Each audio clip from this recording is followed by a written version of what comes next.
Hi, Miss Dennis. How are you doing today? Doing okay. My primary physician told me it would be good to come see somebody. Well, what brought you in today? Tell me a little bit about what's going on. Why he said to come in? Well, I've been very, very stressed, and I just feel like I'm getting pulled every which way. And when I talked to him, I just thought maybe he would give me some, I don't know, like in the past, like one time he gave me some Xanax, but I guess he told me it was very addicting. And he was worried about that he said I needed to learn how to like manage my stress a little better. And so I was just, that's why I'm here. I'm doing as I said. I'm not sure if just talking about these problems are going to help though. So you only used Xanax one time or multiple times? Oh God, it was years ago when my father passed away. Oh, okay. Yeah. So what would you say has triggered your stress? Oh, well, my husband got laid off after 23 years at his company. And we had only been in our brand new house for a short period of time. And we were also so hot. Are you sure you can handle it? In the process of adopting our foster children. And so then I thought, like, oh my gosh, he's not going to have a job. And now are they going to approve us to keep these kids? Because I'm just a teacher, don't make a whole lot of money. And so now he doesn't have a job. We only have a little bit of money. Why are they going to let me have these kids? So it was just everything. Have you struggled with anxiety and stress since you were a kid? I think I grew up in a very competitive pegged against each other, like who got the better grades in school, who was the better athlete. I think that's how we competed for love. Like whoever was doing the best got the love in the house. So I would say yes. You mentioned that you were on Xanax. Did your parents, either one of those, ever struggle with anxiety, needing medication in the past? Oh yeah, my mother. Yeah. Your mom, is he still currently on medication? Mm, I think so, but she's had a couple strokes and stuff, and her health is real bad. So I don't even know if she's lucid enough to know what she needs at this point. I think they just give her stuff to kind of keep her more comfortable. Okay. So you would say your stress is the most when during the day? Oh, as caregiver, I feel like I give everybody. I have 17 kindergartners that need me, and then I have my children that need me. I have a husband that needs me. Like, where's my time? So, but I would say, where do I struggle the most? Probably afternoons, evenings. I feel like I'm so drained by then. I have no energy, and I'm just like, please don't miss Is there a time that you would say that your stress is less? Is there something that makes your stress less during that time? me. Summers, like Okay. longer extended vacations, or like time off. Like I love teaching, and I would never stop that. But it is a very stressful career.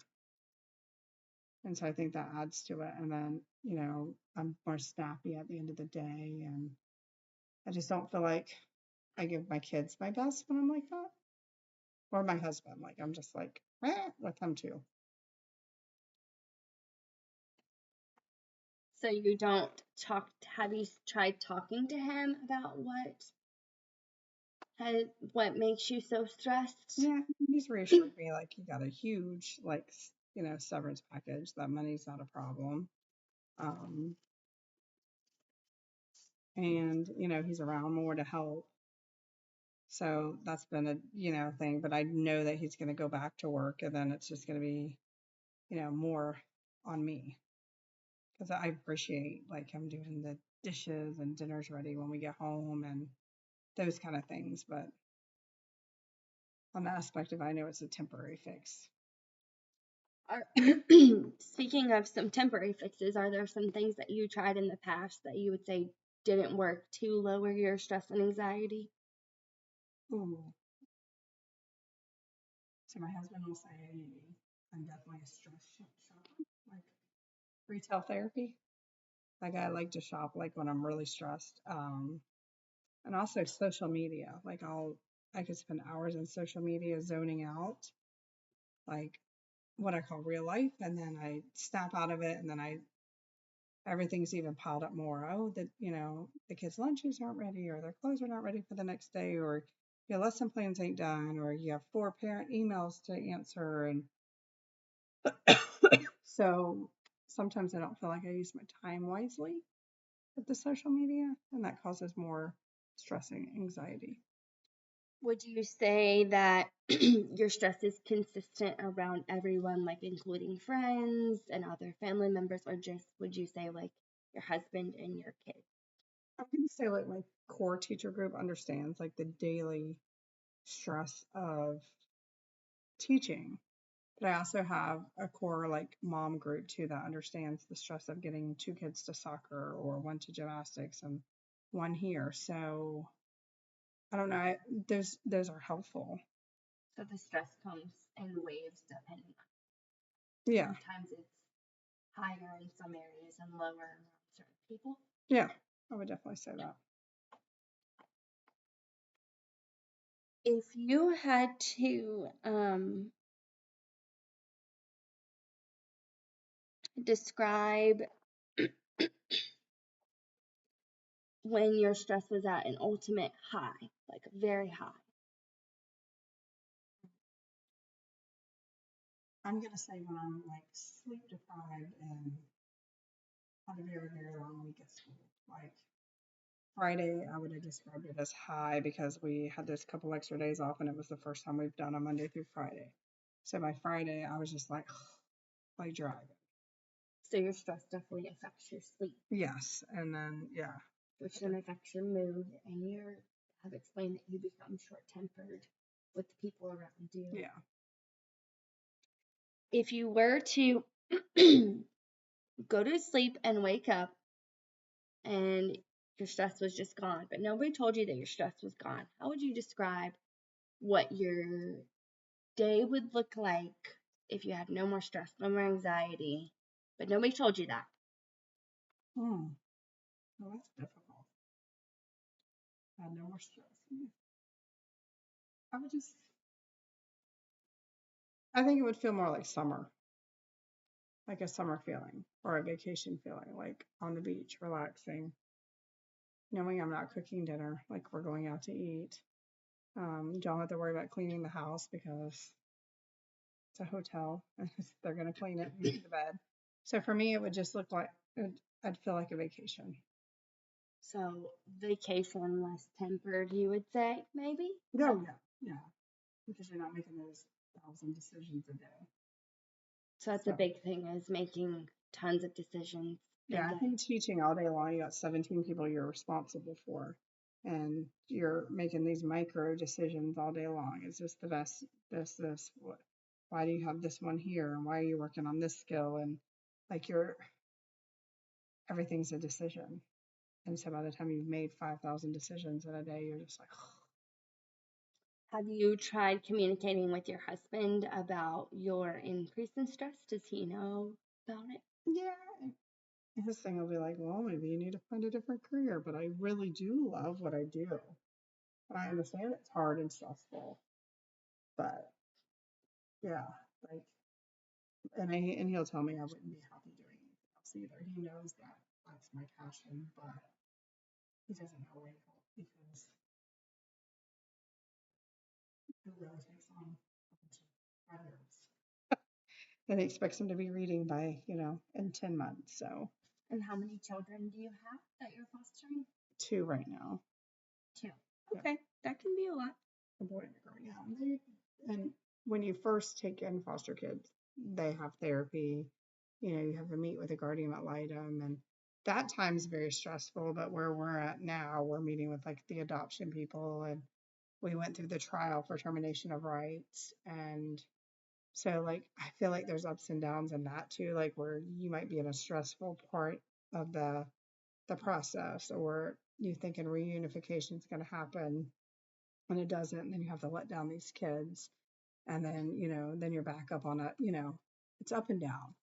So with them right now, we went through what the termination of rights trial, and we were granted permanent guardianship with going into adoptions, and then an appeal was filed. So that's been another holdup in the process.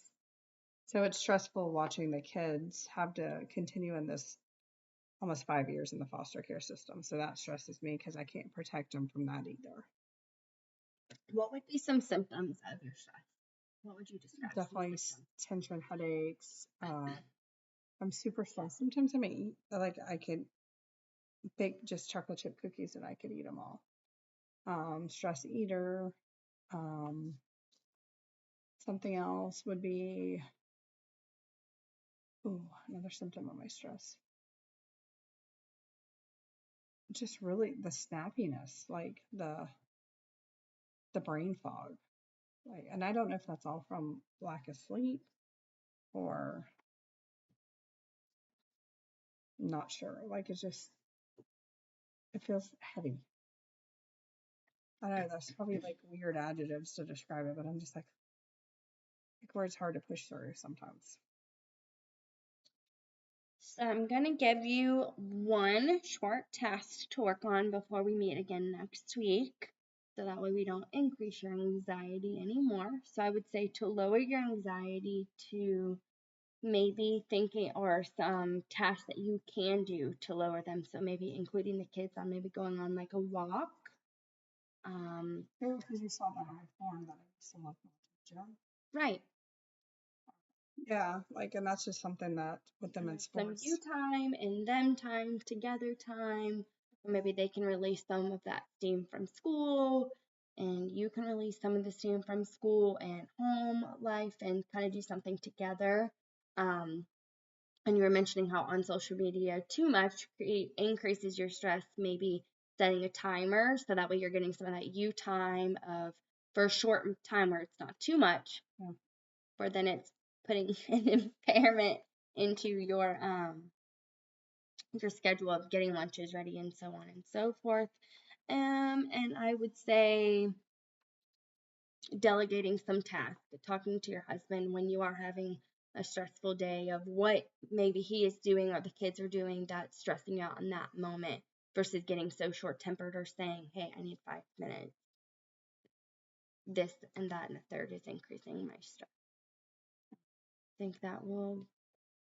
Yeah, okay, so it's just like increasing the exercise would probably help me sleep more, so maybe daily walks. Kindly asking for help and understanding it's okay to take help. And then, what was the last one? Sorry.